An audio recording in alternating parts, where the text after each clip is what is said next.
Welcome to the Orgasmic Lifestyle Podcast by Venus O'Hara. I'm here to welcome you into the world of orgasmic living by hosting experts to discuss orgasmic topics such as nutrition, spirituality, personal development, sexuality, and much more. Here, we will offer lifestyle lessons that can help you lead a fulfilling, joyous, and orgasmic lifestyle. I'm your guide, Venus O'Hara. Welcome to the 10th episode of the Orgasmic Lifestyle Podcast by Venus O'Hara. In episode 10, we'll be interviewing Megwyn White, founder of Haptic Body and director of education at Satisfyer, the world's biggest sexual wellness company. And I'm excited to announce that we'll be having our very first giveaway. We're going to be giving away 20 Satisfyer Pro 2, a clitoral stimulator that is currently the world's best-selling sex toy. Then I'll be discussing the book I'm reading now, which is The Complete Works of Florence Scovel Shinn. And finally, we'll be experiencing a guided meditation with affirmations for sexual wellness. But first, let's talk about the world's best-selling sex toy. If you've been following the Orgasmic Lifestyle Podcast, you will know that we publish on the new moon and the full moon. Tonight, it's the November full moon, known as the beaver moon. This was the time to set traps before the swamps froze to ensure a good supply of fur for the winter. Of course, I don't support the use of fur, but I thought I'd share its origin. I also read in bustle.com that the beaver moon is a lunar eclipse, so it's ushering in all sorts of emotional changes. Understanding the spiritual meaning of the beaver moon can help us keep our eyes on the prize as we approach the darker season ahead and brace ourselves for the eclipse's shake-ups. And if you want to keep your eyes on the prize, so to speak, luckily in this episode we will have our very first giveaway, and I'm so excited about it. We're giving away 20 Satisfyer Pro 2s, and the Satisfyer Pro 2 is actually currently the world's best-selling sex toy. And also, before I talk about that, I wanted to share that when I saw it was the beaver moon today, it made me smile because beaver is also slang for female genitalia. And more specifically, it means a hairy vulva. So let's talk about the Satisfyer Pro 2, the world's best-selling sex toy. I've been a sex toy reviewer since 2013. And in 2016, when the Pro 2 was launched, it really was a game changer for many reasons. Until that point, there was, I would say, a two-tier system of sex toys. There were cheap battery-operated ones and luxury sex toys that were rechargeable and often presented in very nice luxury boxes. But sometimes, if I'm honest, the boxes were better than the toys. Interestingly, I found that many battery-operated toys had stronger motors than their rechargeable counterparts, so I kept using batteries for far too long. Also, battery-operated toys were around 30 to 40 euros, and rechargeable ones could be 100 or more. Fortunately, as a tester, I didn't have to pay for them, but what I did pay for was with dozens and dozens and dozens of batteries. I remember having this biscuit tin, and it was just full of batteries, and it was very, very, very heavy. And also, I had no batteries in any of my remote controls, the air conditioning, the TV. Well, I was kind of like getting rid of my TV at that point, DVD player, no batteries. And also the clocks were all at the same time. I should have just taken them down really, but I had good intentions to replace them. But then one day I was using my vibrator again and the batteries ran out, so I had to do what I could to replace them at a very key moment. Anyway, when the Satisfyer Pro 2 came along, it was revolutionary in that it was a rechargeable sex toy, but with an affordable price. And slowly after that point, battery operated toys kind of became obsolete, which of course is a great thing because I can't even think about how much money I spent on batteries. And of course, we have to think about the environment. But another thing which was revolutionary about this toy is that it offered a kind of stimulation that was very unique at the time. It's actually a stimulator that uses air pulse technology to stimulate the clitoris without actually touching it. How would I describe it? It's kind of like it has this silicone nozzle and you put it over your clitoris and it has this kind of effect. And although it's not touching the clitoris, it does feel quite direct on the clitoris. The best way I could describe it is like a very perfect cunnilingus. And I just absolutely, it was very, very, I don't know, it took me a while to get on board with this type of stimulation, but now I absolutely love it. And there were many different types of toys that offer this stimulation that have been created since, but definitely the Satisfyer Pro 2 has the kind of the most comfortable nozzle, and it was very ergonomic to hold. And also the price point meant that once it got popular, it got very popular, and it just kind of like grew from word of mouth, quite literally. Something that's kind of giving you a kind of linguistic effect grew out of word of mouth, which is quite interesting. But also for me, it was kind of good to see that there was this new kind of era of sex toys, and it was kind of difficult to justify using anything with batteries after that point. And I tried dozens and dozens of air pulse toys over the years. And I think the Satisfyer Pro 2, although it has become quieter over the years, it's definitely my favorite one.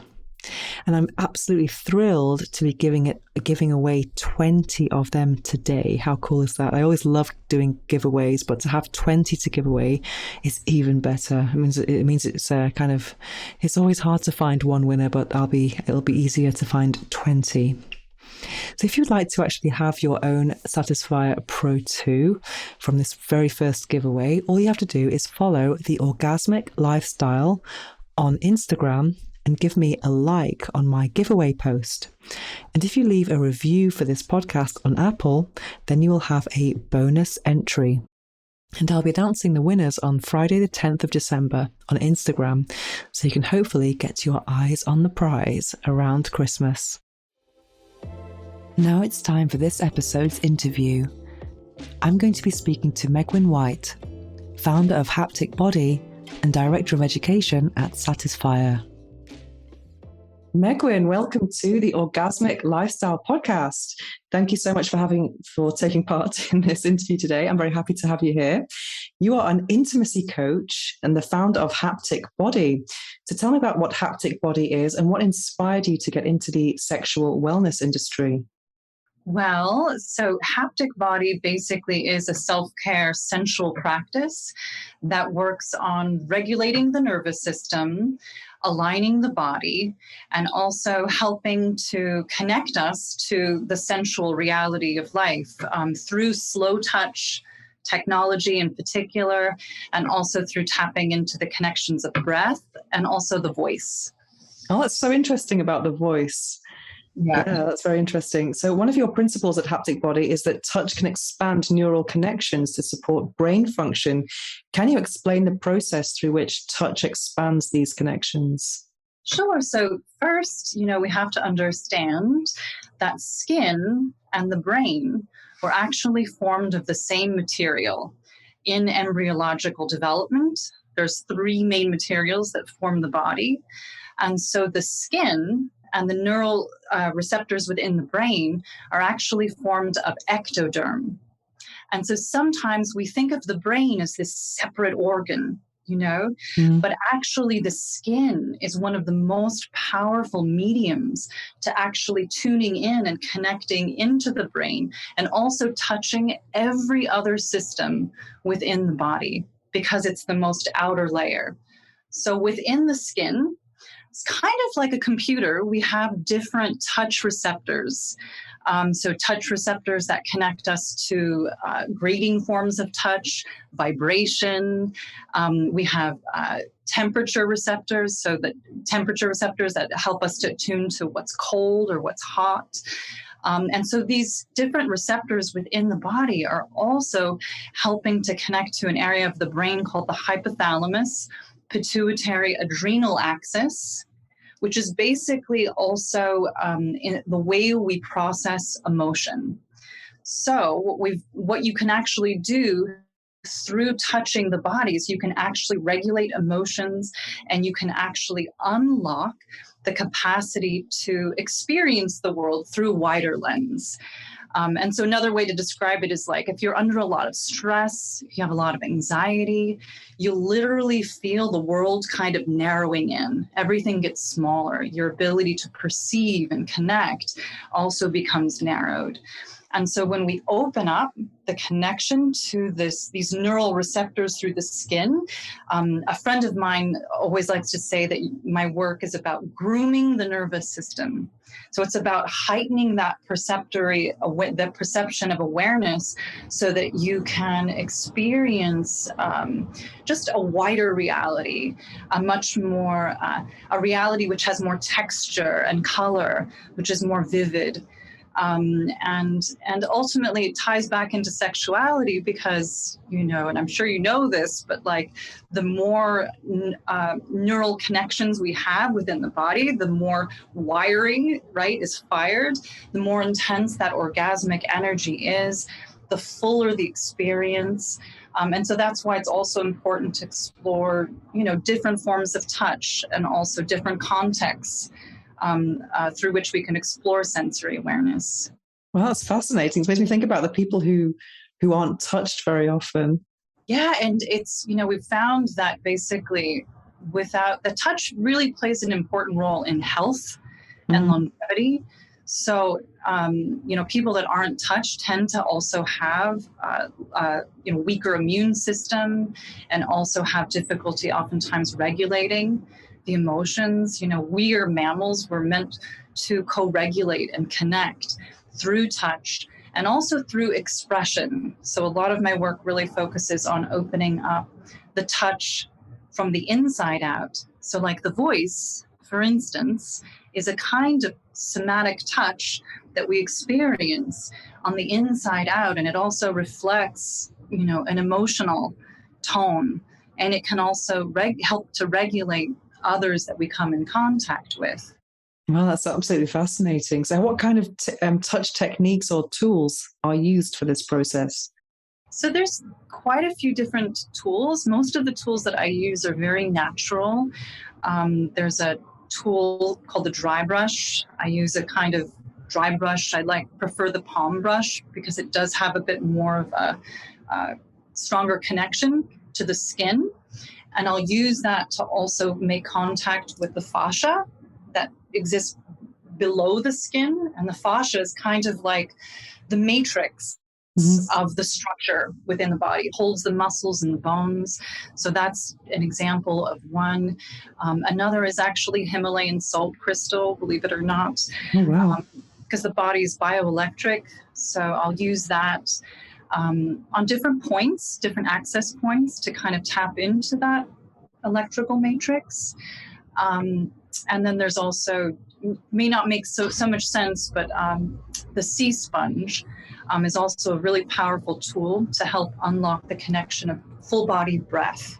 So there's quite a few different tools, though, that I use.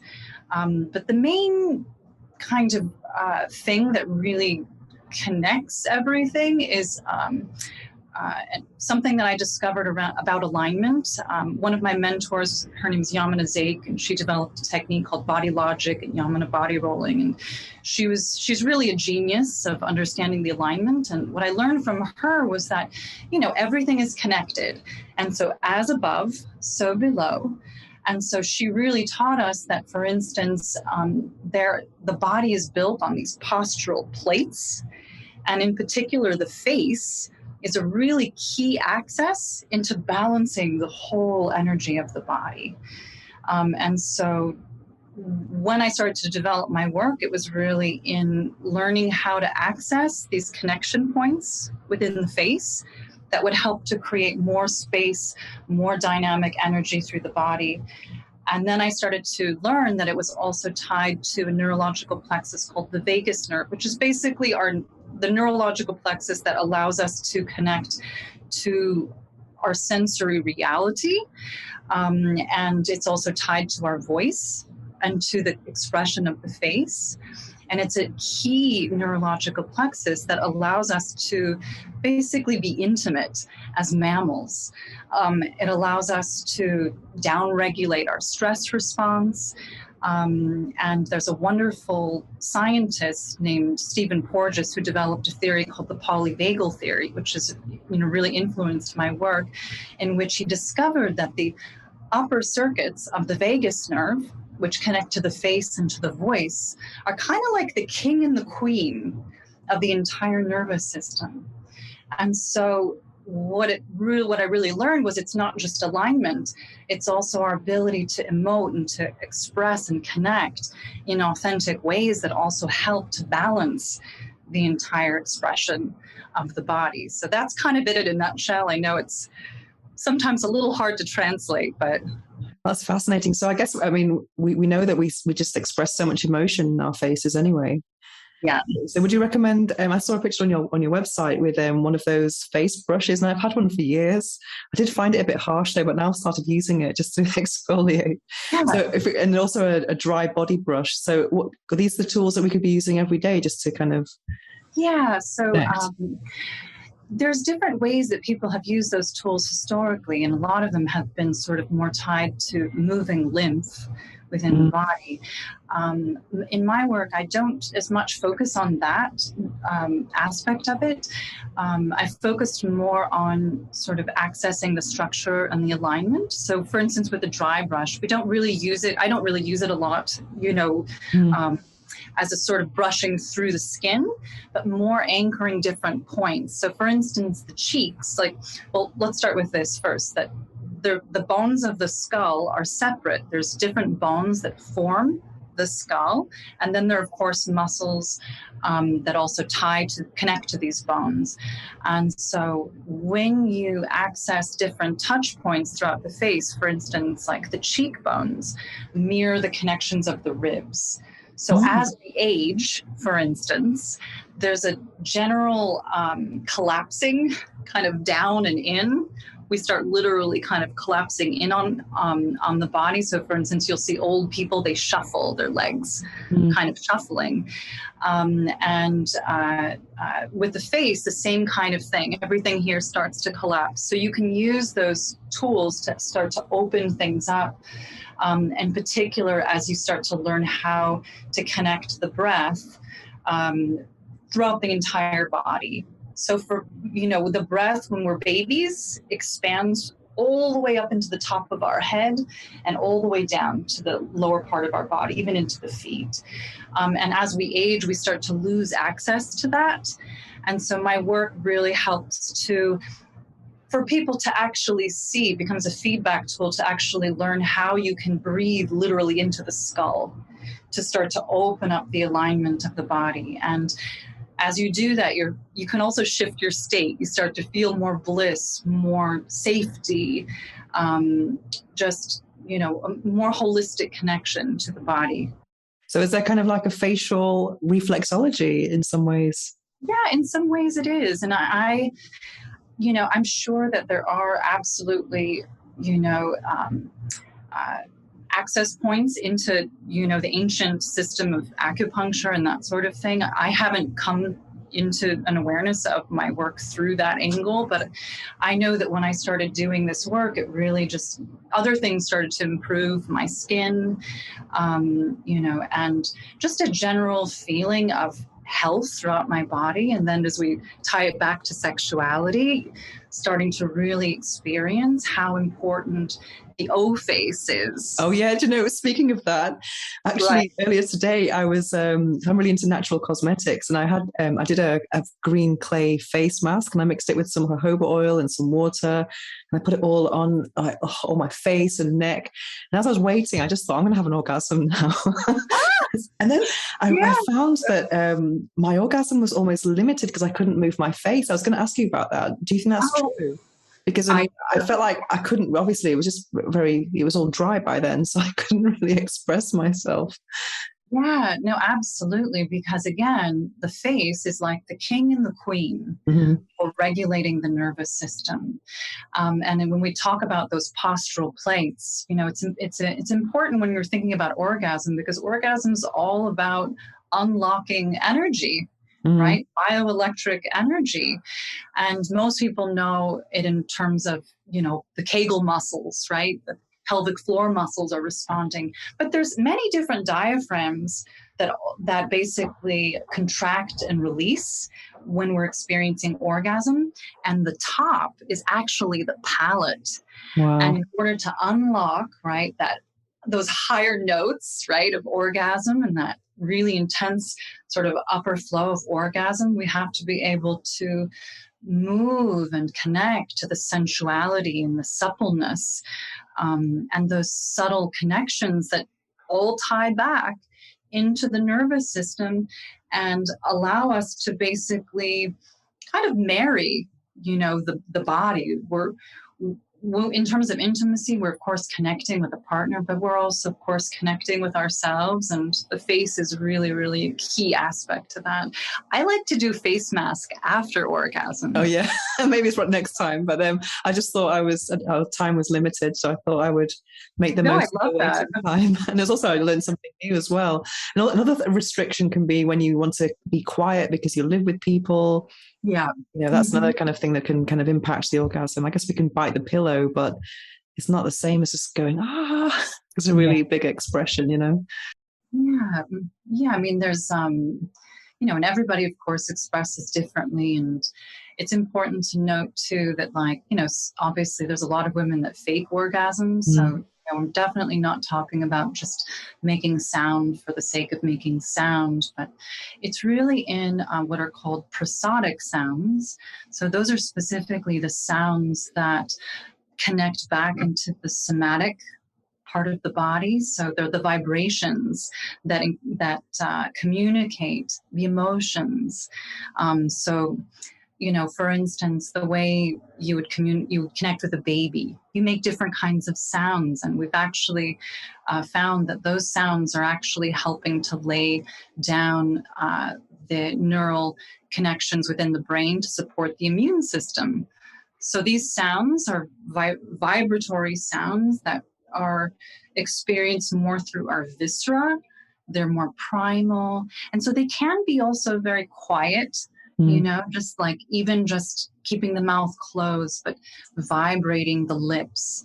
We have the upper lips and lower lips, just as an exploration, using sex toy or masturbating, and as you're exploring, make vibrations and try to relax the face as you do so, and you'll start to feel that the energy actually can build through that connection. In my experience, I don't know if it's just me, but I find that if I'm with a partner or having, let's say, penetration, then I'm making noise throughout. I'm with my vocal cords, but when I'm masturbating, it's just at the orgasm. Mm-hmm. I mean, it's because with a partner, it's not just the orgasm. It's even before, a long time before. Is that normal? I mean, again, we all express and experience things so differently, and they've actually found that, for instance, even the thoughts that we think are actually connecting to the language centers within the brain. So even if you're not making sound, there's still a dynamic of vibration, of experience. And, certainly there's no right or wrong way to explore. But the one through line is that, we'll always have the breath. And the breath is really the support for sound. So whether you're, communicating and connecting with those outward vibratory sounds, the breath intrinsically has a vibration. There's a sound, there's an energy that, exists even within the silence of the breath. So what is erotic plasticity? I've heard of neuroplasticity. Is that the right word? But what is erotic plasticity? So erotic plasticity really just has to do with being open to different things, being open to variety. And, we tend to sort of have a certain capacity for being open to different things. So for some people, they really like sex to be always the same. There's actually almost an erotic excitement when things are the same. And that's kind of a particular type of person. But what they've actually found is that, for instance, women tend to have a larger range of erotic plasticity. And erotic plasticity is also something that really can develop over time. And so it really just has to do with, being open to adding flavor, color, exploration, texture to the erotic experience. But it's more so a helpful term for us to understand ourselves as we evolve as erotic beings. So for instance, if you find that you're in your 40s and now you're wanting, a threesome with your partner, and all of a sudden you're like, oh my God, I'm attracted to women. And maybe you've never been attracted to women. This is just an example of erotic plasticity, of just, that your erotic desires can change and evolve over time. And in general, it's, I think, something that even if you don't necessarily have a wide range of erotic plasticity, you can develop it and attune to it just with being more mindful of what you do like, kind of heightening whatever it is that you do love exploring. Yeah, I find a lot of people actually write to me and they found the one tried and tested way to reach orgasm. Even with men who watch lots of porn, they have to maybe end with just like masturbation rather than penetration. I think some people have always had this, this idea of I can only have an orgasm this way, and it can be very limiting. And I had the same thing happen to me years ago with the rabbit vibrator. I thought I need dual stimulation, and I had some other vibrators like a Leon, a bullet vibrator, and I just didn't do anything for me.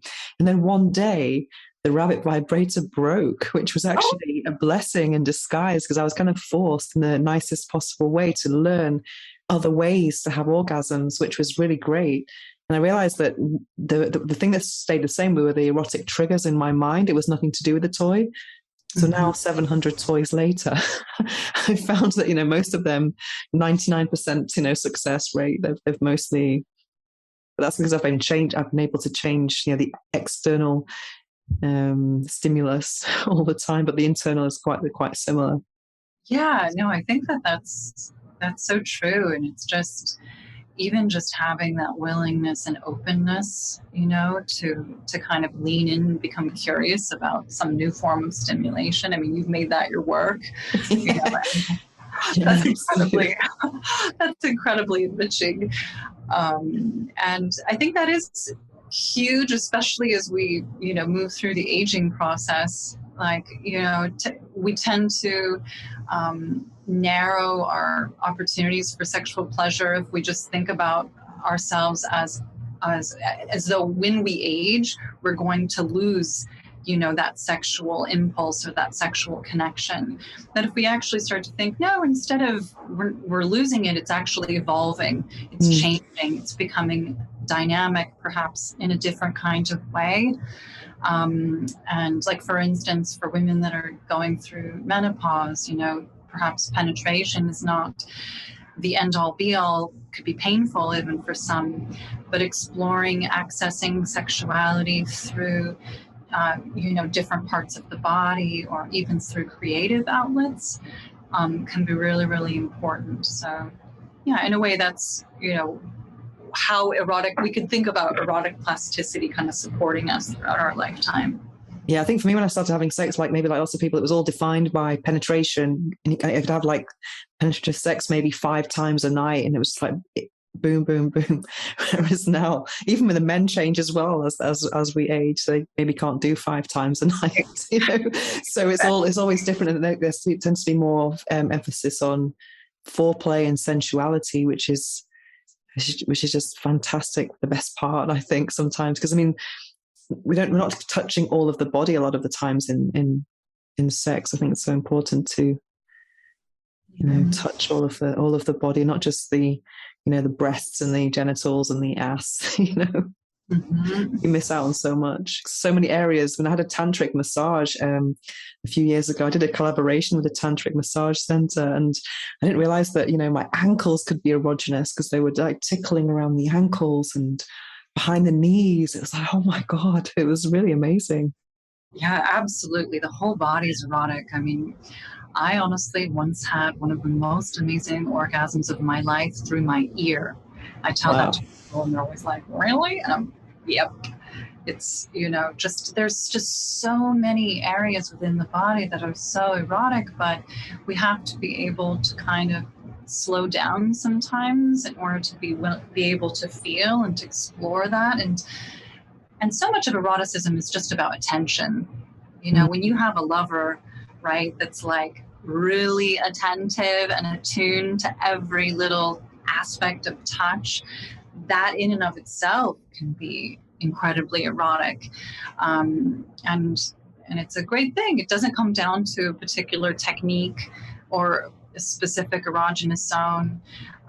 So much of it is just in the ability to slow down and to kind of open your mind to what's possible. Yeah, even the nape of the neck and the ear, I definitely agree with you there. And whispering. Yeah. Oh, definitely. Also, the director of education for Satisfyer, established in 2016. Satisfyer is the largest global sexual wellness brand. So tell us about this role. Yeah, so as you said, Satisfyers, it's an award-winning sexual wellness brand. And basically, I came on board as someone that can kind of bridge that sexual, sensual, embodied education to understanding our large, vast range of products. Because, basically, especially in the West, I don't know exactly what it's like everywhere, but our sex education is pretty abysmal. And so I basically just help to fill in the gaps of where people don't necessarily understand their bodies. And particularly women, we're not taught at all about our clitoris and how it connects into the body, and how integral it is to our sexual experience. So I basically help to offer an awareness on how to use the products in particular, not just through where to put it, where to touch, but also how to connect from the inside out to help unlock that erotic experience. And it really first started with our most famous product that we have is called the Satisfyer Pro 2. Which is, of course, an air pulse stimulator, and it basically connects to the body through indirect pressure waves, and it stimulates the clitoral glands. And when I first tried this, product out, it was just mind blowing. I mean, I would say, my first tantric orgasm with a sexual wellness product of my life, and my first orgasm with the product was like screaming yes, and just wanted to share it with everyone. And so that's really when I approached the company. I had already been doing a lot of work within the sexual wellness world in relationship to lifestyle practices. And so, we made a connection with that. And now I basically work full time, within the company, and helping people to understand the full range of products, and also just helping to bust sexual myths, try to release some of the sexual stigmas and shame. Becomes really important. And you know this, that you're a voice for this, to be able to share with people that there's nothing to be ashamed of, and to be able to talk openly and honestly about sexuality without that feeling of stigma and shame. It gives people permission to really open up and want to learn more. Definitely, because I find that sometimes when people buy a sex toy, it's like signing up for the gym. You can get your gym membership, but you've got to do the work. So I think part of that, it's like bridging that gap between just buying something and actually being able to enjoy it, because not everyone can connect the dots so easily. It does take a bit of education. I do, for me, after my rabbit vibrator broke, I realized it really was about a mind-body connection, which is not so evident for many women, I think. Yeah, absolutely. And it's like, even the way we talk about, sexuality, we talk about the G spot and we think about it as like this sort of button or this point or the clit, but it really, all of that sexual energy is connected to the entire body. And so as we learn how to really relax into being fully embodied sensual beings, we can get any kind of stimulation, like you were saying, through the ankles or through the ear. And there are about 10% of women, for instance, who are orgasmic just by thinking alone. So we have this incredible capacity to unlock not just orgasm, but just, the capacity to feel and to really embrace and love ourselves through sensual touch. And it does require some learning. I wouldn't say that there's aspects to it, of course, that are intuitive, but just like learning anything, you can get better with it. You can learn how to, access more of that energy through different kinds of tools, different forms of touch, exploring maybe a particular erotic desire or context, or perhaps it's creating the ambiance. Learning about our sensual selves is something that will continue to evolve throughout our lifetimes, and why not get as many tools as you can to really access, that energy. Yeah, I always feel like even though I kind of know a lot, I always love to surprise myself and find new things, I just find it fascinating. And I like to realize that I don't know everything. I find that really, really sexy. I actually have one of these Pro 2s here. And actually, speaking of erotic plasticity, and one of my friends who watches, I went to a sex shop recently with a group of friends who they all went to buy the Satisfyer Pro 2. And one of the girls in the group was saying that she watches this real life couple who have porn, who do porn together on some webcam or something. And the girl at the end, she always has to get this out to finish off. Wow. Which is okay watching it 10 times, but like it's like, okay, the Pro 2 is coming out now. They do the same thing all the time. But that's quite interesting how it's a great product. That was going to be my next question, actually. So this is actually the world's best-selling sex toy, and it's actually grown organically and orgasmically, hasn't it? I mean, so why do you think it's been so successful? Well, I have one here myself too. Oh, great. This is a great picture. I know, right? So, first of all, I think part of it is that it doesn't look like a typical sex toy. It's not phallic, right? It's not like if you saw it lying on a countertop, you don't immediately jump to, oh, that must be a sex toy.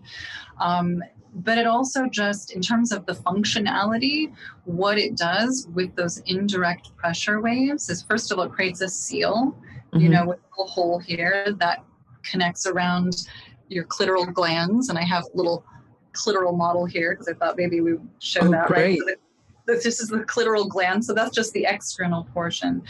This is densely packed with sensory receptors, nerve endings, so about 8,000 to potentially 15,000 nerve endings, all connecting here. And so they're sensitive to pressure and to touch. And so what the Satisfyer Pro 2 does is it works with non-touch air pulse technology. And so it stimulates the clitoral glands indirectly through blowing and then kind of a sucking action, which basically helps to engorge the rest of the clitoris. And the clitoris flanks the vaginal canal. And so all of this area opens up. This is all erectile tissue. And underneath here, we've also got the perineal sponge. Here we've got the labia minora. All of this is interconnected, interwoven. And so for a lot of women, penetration doesn't always feel good because this erectile tissue has not yet been engorged. And so the Satisfyer Pro 2 helps to activate all of that erectile tissue and also helps us to just be more sensitive to to our breath and to also the inner dynamics of that orgasmic experience. So I love when I share this tool with people for the first time, I tell them, try connecting with it at a slow speed, like at a 2 or a 3, and take slow, deep breaths, especially exhale the air all the way out. Just for the first couple breaths. Breath is going to naturally change as the energy builds, but that really helps to activate that connection, to start to unlock that building of arousal within the body. And so even without that type of tip or that awareness, women tend to use this and find that they're able to kind of access that orgasmic energy with or without, a fantasy. Because I know for myself, when I masturbate with my hands, I really need to have some kind of context in my mind. When I'm using this, I just tap into the breath, Oh, wow. connect with more of the embodied experience, and I can unlock that energy and kind of use that as as a kind of vital energy to unlock just feeling good, in general. But I think with this product, the reason why it's just become so popular is just that once women try this, they want to share it with others. It's just when we lose access to that sexual energy, we lose, it's like the lights kind of go off. And so this is a product that really turns that pilot light of sexual energy on.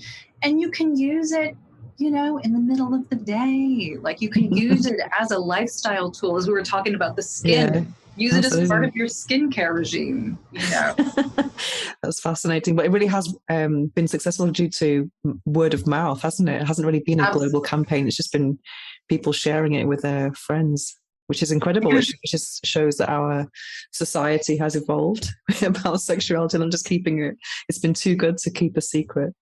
Yeah, and I think for sure it's just been, I think as women, when we find something really great and really life-changing, we do want to share it, with others. And I think in particular, this is a revolution because it works with the technology of the body in a very unique way. It's just a kind of higher level sort of approach to unlock what we naturally have, but is difficult to always access just with touch alone. Because sometimes with touch, the body, if we're not primed or ready for that touch, the body can shut down or lock in. And so there's just something about air pulse technology that just feels, easier to connect with and, unlocks that technology within the body. Yeah, it's interesting because it doesn't look like a sex toy, and there are some products for the face, like those face brushes, the electric ones that are very similar. And my cleaning lady, actually, when she saw all the toys here, she told me that she was cleaning another house and she saw one of these on the nightstand, and she actually cleaned it. And then she was telling her friends about it. They're all laughing. That's the Satisfier. Do you know what it does? She's like, oh my God, I cleaned it. It's really incredible. So tell us about Remotica from Satisfier. Remotica is basically a partnership that we have with a company called Berlin Able, which is one of the largest platforms for audio erotica. And what they do is they actually create audio erotica based on people's own stories. And so we also have a technology called Satisfier Connect. With many of our new products, they're Bluetooth enabled, and you can bridge to our app, which expands the features within the product. You can use it as a remote control. You can create your own unique programs. But within the Satisfier Connect app, we also have an audio function. So basically what it will do is it will translate the sounds to unique vibration programs. And so the Remotica project was basically something that we created to help inspire that creative energy. So people all across the world came up with their own unique erotic stories based on the inspiration of also the Satisfier products. So you can, go to, there's a SoundCloud a playlist, and you can go to the Remotica playlist and basically experience some of these unique stories. So you can, tie in some of that that erotic inspiration, and imagine yourself as a different character, and really expand that erotic plasticity. Oh, yeah, fantastic. Exactly, while you're using a satisfier. So. Definitely. Here in Spain, Satisfier is so popular. And the Pro 2 is just called the Satisfier. That could be similar in different countries. But I think people forget that there are actually 200 products. Is that correct? And some of them are more than 200 products. Wow. Yeah. And the app technology has really grown with the pandemic. Yeah, that's been wild. Like, we came up with the app, before the pandemic, but it really was launched just right before. And so we have this one function within the app that also allows you to connect with your partner remotely. Mm-hmm. And that became a huge topic of interest, obviously, with the pandemic, partners that were separated with distance and using their products with their partner and connecting through a live stream technology that we have embedded within the app. And so you can control your partner. I mean, you can control the product, while you're looking at your partner, while you're hearing them, while you're seeing them. And it was really cool because it really also opened up a kind of new awareness, which is prioritizing your own self-pleasure, right? As you're connecting with another person, and keying into those cues, that facial expression. Absolutely. Yeah. Did you ever try doing it remotely? I'm so curious if you... Oh, yeah, I have it. And also I was sent a spare panty vibe, that's another thing that's very popular now, these wearable toys. And I think the distance control is really changing how we use sex toys, because in the past it might be just, in the case of vibration, it's going for the longest or the most intense continuous vibration, and the other 8 that are patterned, you just kind of forget about them, However, when you're using it with a partner, the patterned ones seem to be more fun. And then pressing pause, and recently I was sent a spare panty vibe, and I always give my spare toys away to friends and ask them for their feedback. And it was one of my friends' birthdays recently, and I gave her the Satisfyer Little Secret, which is remote controlled. And I told her, when you go out with your boyfriend, give him the remote control while you're having your dinner. So they did that, and she didn't tell him that she's wearing it. She just she went to the toilet, make sure everything was connected, and then gave him the remote control.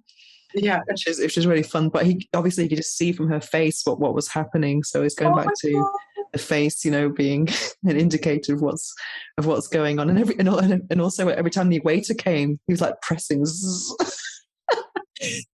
And I think that's such an interesting way to explore intimacy and humor with a partner. Yeah. It's not just about orgasm, because you're not really going to have an orgasm in that context, or that kind of delicious suffering, in public. Yes. Yeah, 100%. And you can even get creative with it. Like, sometimes I tell women, like, in the middle of the day, if you need like a pick-me-up, connect to the music vibes feature with your panty vibe and just use it while you're dancing, and, use that sensory vibration to help connect you more to that erotic energy. And, it's a great way to release stress, and to, like you said, with partners, to just, really amp up that desire factor and that play factor. And I've always wanted to try it. I haven't done this yet, but I thought it'd be really fun to explore with karaoke. Oh, wow. To do it while you sing, to actually experience, because we also have an ambient sound feature. Oh, I was going to say that. Yeah, ambient sound. Yeah, that's a fun one. I've not really used that much either. And I've got I had some not similar to roadworks going on here, and I thought that'd be kind of a good way to, because they're so annoying, when you get these drilling sounds and construction noises. They're kind of a good way to make them into something more orgasmic. You could just connect it to the ambient sound. And one of my followers, actually, who's a tickling fetishist, told me that would be a really good way to interact. Every time you're laughing from tickling, oh my God, could provoke, because there's so much you can do. And also when concerts start again, the deep bass or that really loud music and stuff, that could be a really good way to enjoy a concert. Oh yeah, no, totally. I haven't been to a concert yet, but I'm definitely going to bring mine. experiment with. Definitely, especially if you're going with someone that you're intimate with as well, it could be even more fun. Yeah, I really like the panty vibe too because of just how it stimulates, 2 points of contact. It kind of hits that opening of the vagina and also the clitoris, and so there's something too about that hitting both of those points. It's very grounding. Oh yeah. Yeah. So In my opinion, there's not enough focus on like the entrance of the vagina. It's all like G-spot and internal, but I think you don't need to go in so far sometimes, and it kind of anchors it somehow, if that makes any sense. Absolutely. Yeah. Tell us about what's a blended orgasm and how does it differ from a standard orgasm? Well, so, blended orgasm is kind of a buzz term to just talk about dual stimulation or multiple forms of stimulation. And so it kind of ties back to that concept of activating multiple neural pathways. And so sometimes when we activate multiple neural pathways, and the most common, blended orgasm would be like the G spot and the clitoris, right? Or, the A spot and the clitoris, and so sometimes when we have multiple forms of stimulation, it really requires us to connect that much more deeply to integrating those connections. And so that's where the vagus nerve, I think, really comes into play. Being able to tap into that connection of breath, and also to be able to expand connections within, for instance, the pelvic bowl area. So if we have a lot of tightness and constriction, or if we're in a position which is limiting, sometimes it'll be difficult to really connect to multiple forms of stimulation.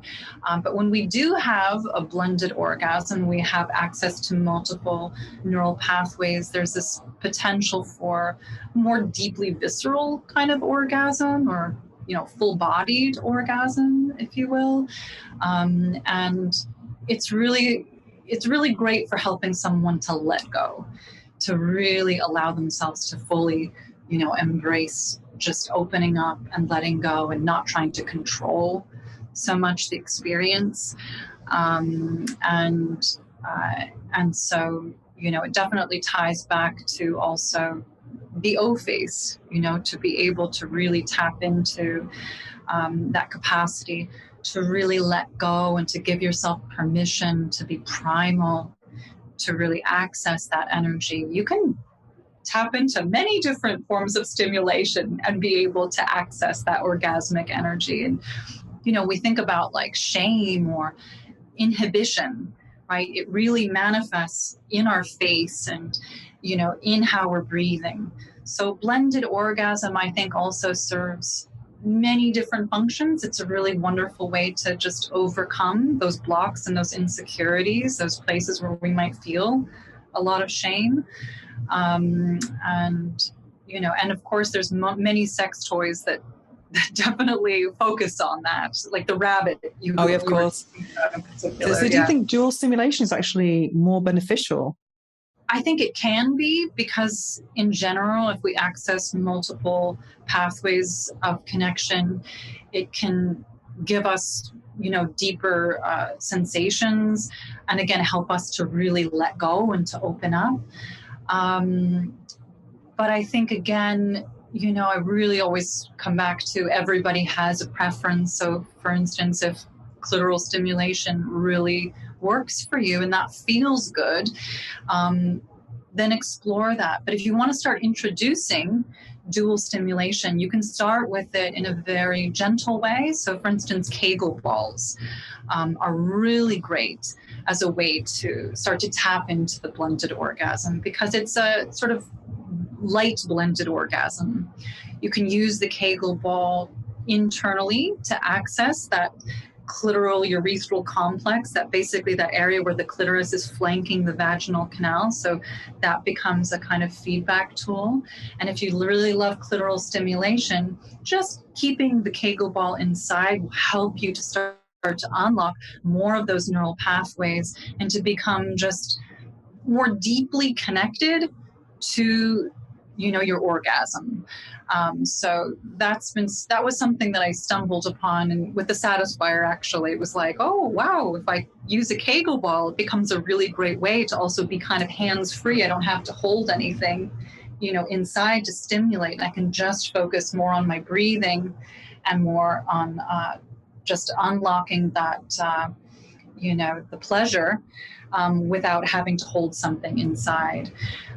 But there's so many different ways. You can also explore blended orgasm anally, through anal stimulation and clitoral stimulation. I mean, that can feel amazing. You've got the pudendal nerve is a really important nerve for pleasure, and there's a lot of connections into that anal area and the perineal sponge. So, our nipples also could be considered, blended orgasm. So it's hard. I don't like to necessarily say when one thing is better or worse than another, but I think that if you've never tried it, give it a shot, explore it, experiment, and you can start off very gently, especially for some women, penetration might not be so pleasurable. And, if that's the case, then, don't explore it, but, it may be something that you might want to give a try. Yeah, I think I'm the opposite of most women, actually, because when I started having sex, I was having orgasm from penetration all the time, like very easily. It was almost crying. It seemed like a more emotional experience, penetration for me. And so I always just assumed, because of the magazines I was reading, that women are vaginal or clitoral. And I was like, oh, I'm vaginal then, and that was like the minority or something. So I kind of dismissed my clitoris for a long time. Then I got my rabbit.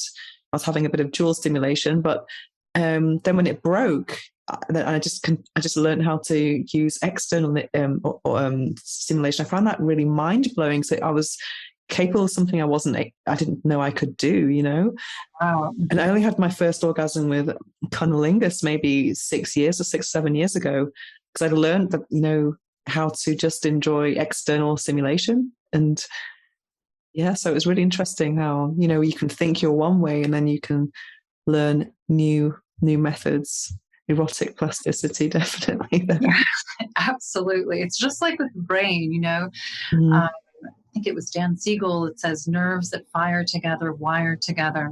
So in many ways, what we're practicing sexually tends to get sort of wired in and becomes something that, becomes a pattern. So it's good to change it up, try different things. And the clitoris is also, you don't have to stimulate it to activate it. Even when we breathe, when we exhale and when we breathe diaphragmatically, for instance, and we do a Kegel, you're actually grabbing hold of your clitoris, because there's muscles that wrap around the clitoris every time as you learn how to do the Kegels. So we can touch our clitoris without, using our hands or any other type of stimulation. Definitely. So what about what's sexual fitness? Fitness. It's like a perfect segue, kind of. So sexual obviously with the Kegels, yeah. Yeah.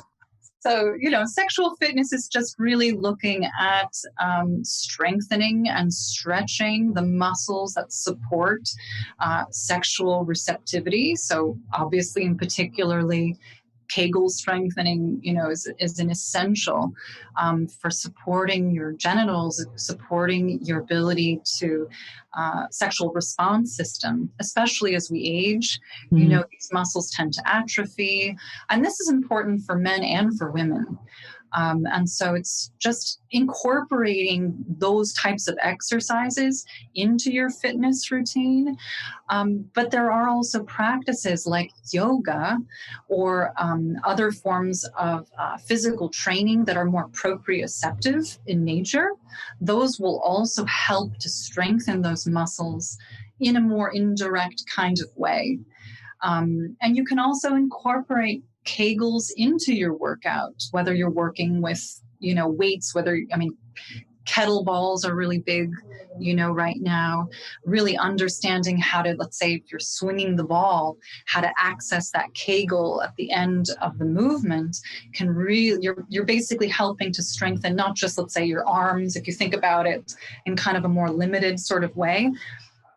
when you're working with proprioceptive types of training or balance forms of training, you're always training that sexual center as well. And so learning to be more conscious of it can really help you to not only be better in bed, to be able to get more from your experience sexually, but also just to feel more confident and, you know, more sensually, and particularly more sensually receptive to, you know, whatever position you might find yourself in.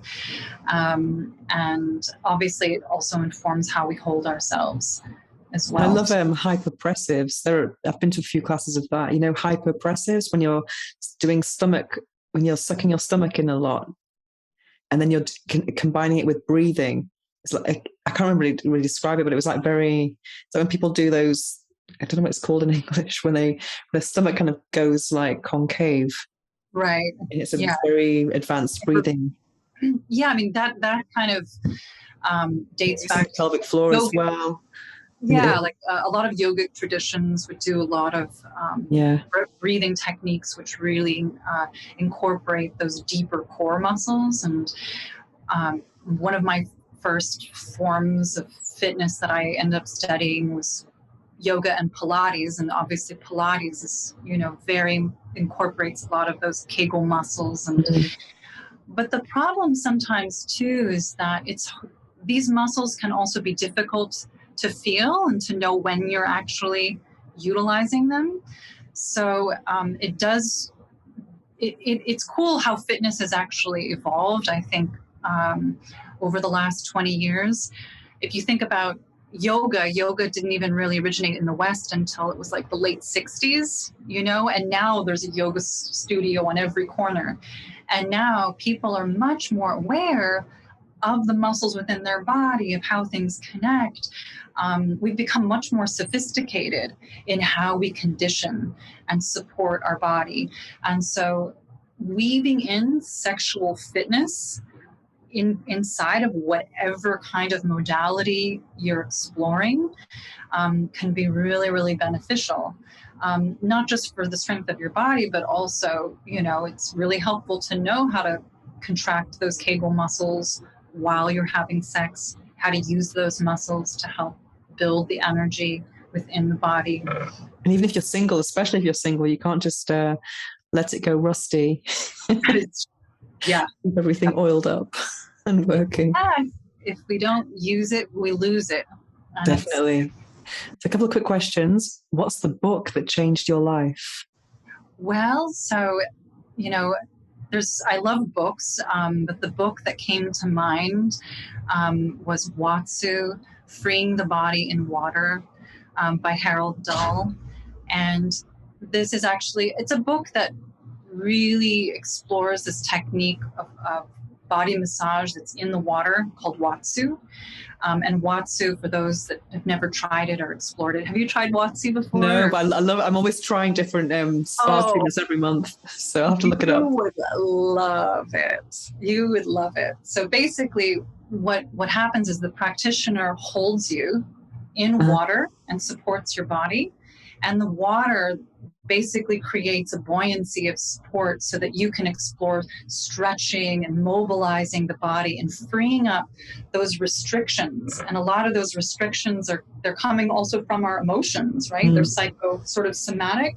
So inside of a Watsu, you really start to confront some of those emotional blocks through the somatosensory experience of being moved in water, which also there's a kind of intrinsic memory there too, because when we think about being in the womb, you know, we were basically floating. That was probably one of the freest times in our life where everything was sort of perfect and, you know, we were held and we were safe. And so I discovered this technique it was not maybe 15 years ago, and it was by far the most life-changing body work that I'd ever experienced. And I knew I wanted to learn it, and this kind of body work really ended up informing also the haptic work, you know, that I do as well. And I just have a fascination with water as well, just in general. Like, I feel like my happy place is in the bath. There's something about the water where I kind of can tap into my intuition and to my feminine, intuition in particular. So, yeah. I'll have to look at that and see if there's anything like that here in Barcelona. But here there are some. There is a company called Floatarium that have these flotation tanks. Have you tried that? When you're floating on No, salt I water? haven't, but I'm sure that it's probably similar. But from what I Yeah, understand, you're in the flotation tank. Is it dark yeah, and inside? they have some very nice music, maybe like very meditation music. I think it could, and it's loads of salt, so you're floating even if you can't swim. Everyone's floating, but I think it might feel a bit claustrophobic. Yeah, Yeah, yeah, maybe. yeah. But I it mean, sounds interesting. yeah, no, I know a lot of people that have tried that. They love it.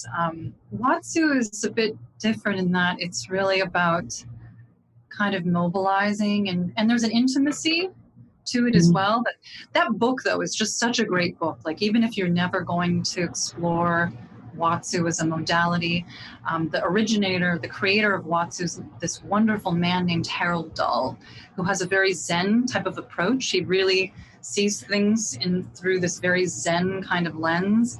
And I remember reading in the book, he talked in particular about how Watsu can be such a powerful tool, especially for men, because men don't always get the opportunity to learn how to just be with that sexual impulse and not need to act on it or Uh-huh. not need to suppress it.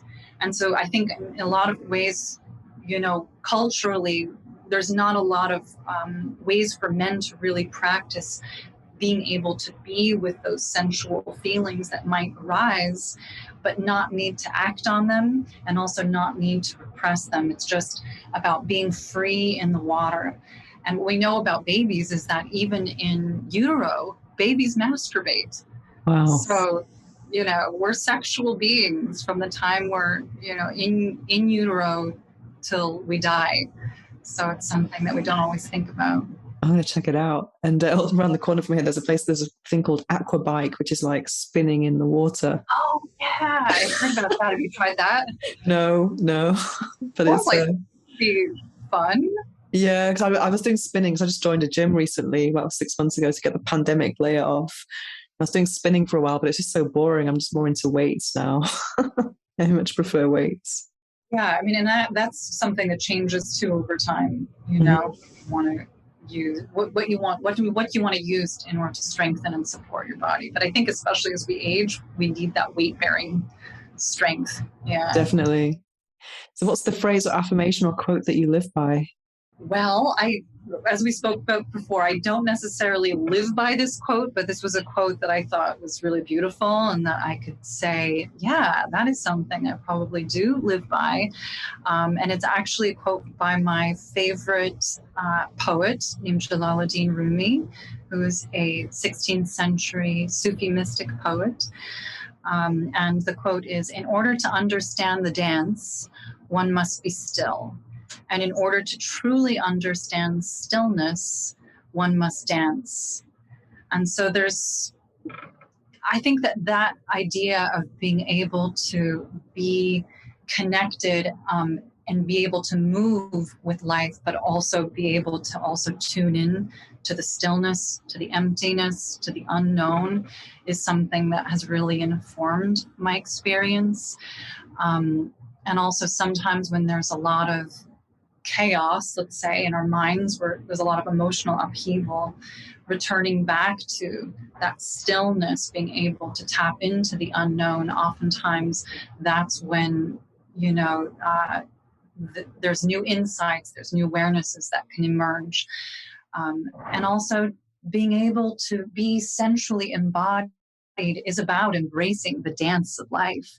I think has been such an important, or just thinking about life as a dance has been something that has really informed my experience of everything. Yeah. Interesting. So, where can people find you? Well, on Twitter, my Twitter handle is at Megwyn, which is spelled Megwyn. And then I can also be found on Instagram at Haptic Body. And then, of course, through Satisfyer as well. So Megwyn.white at satisfyer.com. And the Satisfyer handles? The Satisfyer handle is at satisfyer.com on Instagram. Yeah. I'm sure we'll have lots of people wanting to get the Pro 2 after this. Well, thank you so much for joining us today on the Orgasmic Lifestyle Podcast. It's been a pleasure. Thank you. It's been a pleasure joining you. The book I'm reading now is The Complete Works by Florence Scovel Shinn. And I'm reading this book for the second time, which means it must be really good. I first read this book because it was recommended to me by someone on the channel You Are Creators. He's called Justin, and he said this book was one of his favorite books, or the book that actually changed his life. And he said that Florence Scovel Shinn was his favorite author. So I thought it would be good to check her out, and I'm so glad I did.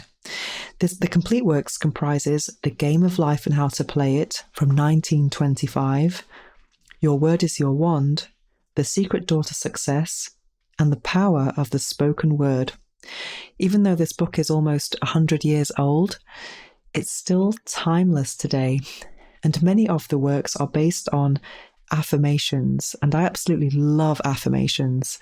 As you may know if you listen to this podcast, every episode ends with a affirmations meditation, and there are many types of meditation that you can do, but for me affirmations is like a consensual form of brainwashing.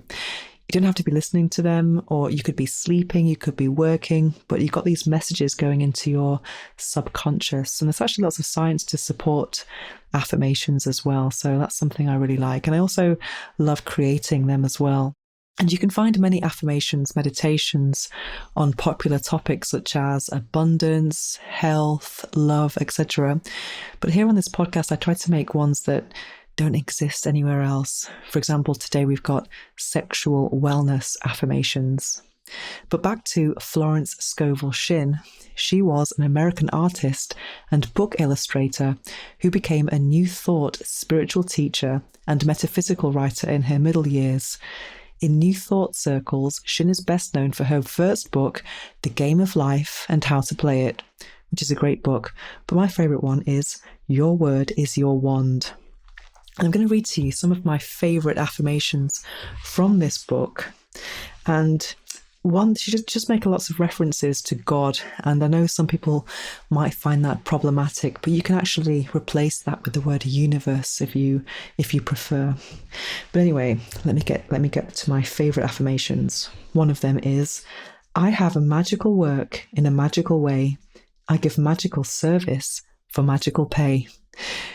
For me, as an orgasm activist, this affirmation just seems totally appropriate, and I love it. Another one that I love is, what God has done for others, He can do for me and more. I think this is an important affirmation because when we are looking at social media or looking at what other people are doing, we can sometimes think, oh my God, I'm not doing enough. And we can get maybe jealous or envious of other people's success. Whereas if you think of this, what God has done for others, He can do for me and more, then it just makes you think that there is enough abundance and happiness and luck for everyone. Another affirmation I really love from this book is, never do today what intuition says to do tomorrow, which is the very opposite of what we're taught. Don't put off until tomorrow what you can do today. Because sometimes for me, for example, I have very different tasks in my work. Sometimes I'm making videos, other times I'm writing. So sometimes I'm wearing makeup, other times I'm not. And sometimes I like to kind of really listen to my own biorhythms to decide what tasks I'm supposed to do in the day.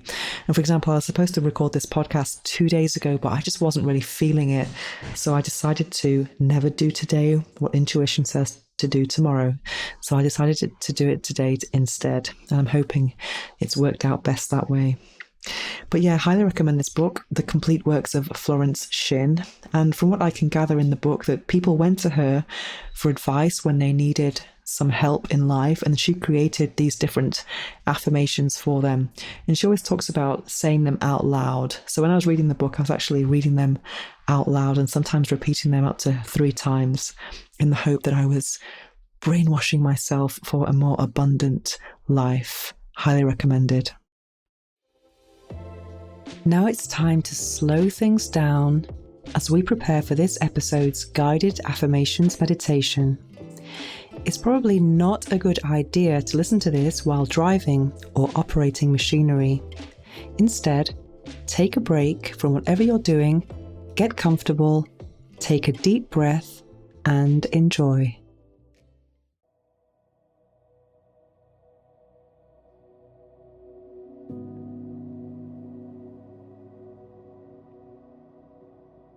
I embrace my sexuality. My sexuality is a gift. I take care of my sexual health. I'm in control of my pleasure. I am able to let go and enjoy my body. I look after my sexual needs as best I can. I enjoy my body. I listen to my body. I embrace my sexuality. My sexuality is a gift. I enjoy intimacy with a partner. I enjoy intimacy with myself. I protect my sexual health as best I can. I enjoy the sensation of skin against skin. I enjoy my body. I listen to my body. I embrace my sexuality. My sexuality is a gift. I take time to get to know my sexual tastes. I am patient with my body. I love the tantalizing touch of my hand and a lover's hand. I celebrate my sexuality. I enjoy my body. I listen to my body. I embrace my sexuality. My sexuality is a gift. I explore my fantasies. I explore my desires. I am passionate about pleasure. I have a healthy sex life with myself and with my partner. I enjoy my body. I listen to my body. I embrace my sexuality. My sexuality is a gift. I enjoy the tantalizing touch of my hand and a lover's hand. I prioritize my pleasure. I am able to communicate my desires. I can say no when something doesn't feel right. My sexual wellness is important. I enjoy my body. I listen to my body.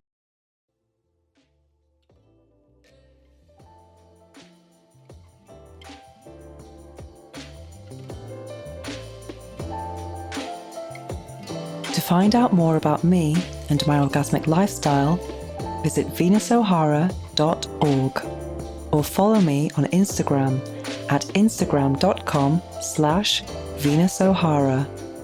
Make sure to search for the Orgasmic Lifestyle Podcast by Venus O'Hara in Apple Podcasts, Spotify, and Google Podcasts, or anywhere else podcasts are found. Make sure to click subscribe so you don't miss any future episodes. Thanks for listening, have an orgasmic week, and make sure every day is a climax.